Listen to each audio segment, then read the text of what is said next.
Mr. Prime Minister, Mr. Wayne Bush, Chargé d'Affaires of the U.S. Embassy in Belgium, dear AmCham members, dear guests, good evening and welcome. My name is Scott Beardsley, and as the new president of AmCham in Belgium, of the board, and on behalf of more than 600 member companies that are Belgian, American, and from all over the world, representing over 200,000 employees, it is my honor and privilege to welcome you to our annual dinner. First, let me begin by saying a thanks. Thanks to all of you here tonight for your ongoing support of our shared mission and goals in making Belgium an undeniably attractive place to do business and raise our families. Later this evening, we'll have the honor to hear a statesman and leader, our special guest, Prime Minister Herman van Rompuy. Before we start the dinner, I'd like to take a moment to just share with you some of our key goals at the Chamber, goals to which we remain steadfast in our support. And I know I speak about these goals in the midst of a very uncertain and challenging 2009.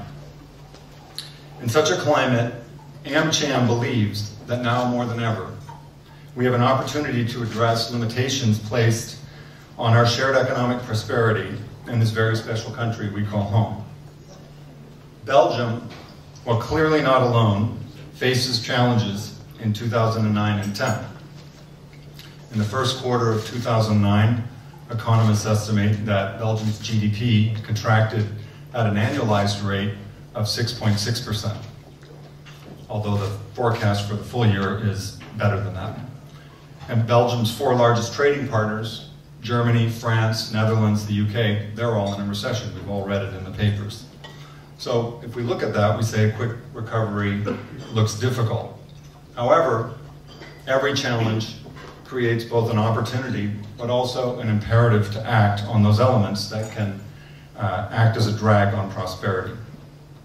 I think if we all reflect, we would recognize that Belgium has a lot of great things going for it. It's a location in the heart of Europe. It's a multilingual, well-educated, and highly productive workforce. There's high-quality transport and infrastructure, roads, telecom. And we all know about the great food, beer and wine, and chocolate, among other things that we all love. I can also attest that after living in Belgium for 19 years and raising my 3 sons here, that it is also definitely a great place to live and to work. Now, thanks to these fundamental advantages, Belgium continues to attract quite large relative amounts of foreign direct investment. Compared to its GDP, it is the beneficiary of one of the highest stocks of foreign direct investment in the world. And although much of this comes from neighboring countries, the part coming from the United States remains very significant. If we look over the last 8 years, US direct investment into Belgium has grown at a slower rate than that in countries such as Ireland, the Netherlands, or the UK, indicative perhaps of some of the remaining challenges facing Belgium and its business friendliness, all in the context of a serious economic downturn. Overall, we at AmCham believe that Belgium is currently underperforming versus its great potential, but it has a great opportunity to improve versus its peer group, given its fundamental underlying strengths. So we think there's a lot of upside. Against this backdrop, AmCham believes that Belgium can improve its business competitiveness and unleash its full potential by focusing on 3 aspirations and 6 actions that we feel are necessary to help companies in Belgium and to reposition Belgium as the premier place in Europe to do business. These will be spelled out further in an upcoming report that we will be publishing over the summer called Priorities for a Prosperous Belgium, and for which we would value an exchange of ideas with the government and with other policymakers and our member companies. The Chamber believes that policymakers can help improve the Belgian business environment, increase investment, and stimulate employment and growth by focusing on 3 primary areas as follows: lowering employment costs and taxation, facilitating economic activity and innovation, and stimulating a larger and more flexible workforce. The first of these, lowering employment costs and taxation, could include two primary actions that we would suggest.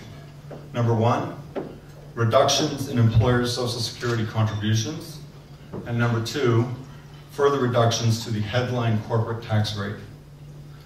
Both of these are among the highest in Europe. The second area, facilitating economic activity and innovation, would entail actions such as lowering administrative burdens to grow and expand business activities, and growing support for R&D and encouraging innovation-oriented education. The third area, stimulating a larger and more flexible workforce, we think can better be achieved by increased workforce participation, particularly among the older workers, and improved employment flexibility and elimination of wage indexation. Although the business perspective in Belgium is the starting point for these comments, we firmly believe that appropriately addressing these limitations placed on business would be of immense benefit to everybody in Belgium. This is not just something good for business. And we believe that the 6 actions that we've just talked about would spur the much needed and virtuous cycle of investment, employment, growth, and in turn, viable social programs to the taxes that would be paid and shared prosperity that would benefit not only business, but Belgium and its citizens overall.